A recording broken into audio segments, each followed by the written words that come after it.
Patay matapos malunod ang isang first-year College Information Technology o IT student sa bahagi ng ilog malapit sa Dabaca Grande, Asingay Via Bridge nitong ika-19 ng Marso taong kasalukuyan.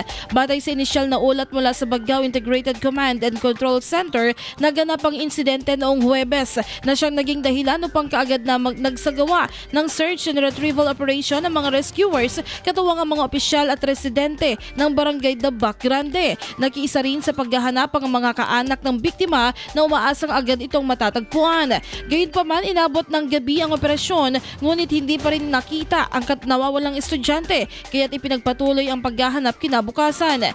Kahapon ng umaga, bandang alas 8, matagumpay na narecover ng mga tauhan ng Baggao Rescue 116 ang katawan ng biktima. Kaagad itong isinailalim sa kaukulang proseso ng Philippine National Police Baggao para sa karagdagang investigasyon. Samantala, muling pinalalahanan ng mga otoridad ang publiko na mag-ingat sa pagpunta sa mga ilog at iba pang anyong tubig, lalo na kung hindi sigurado sa lalim at lakas ng agos, upang maiwasan ang ganitong uri ng trahedya.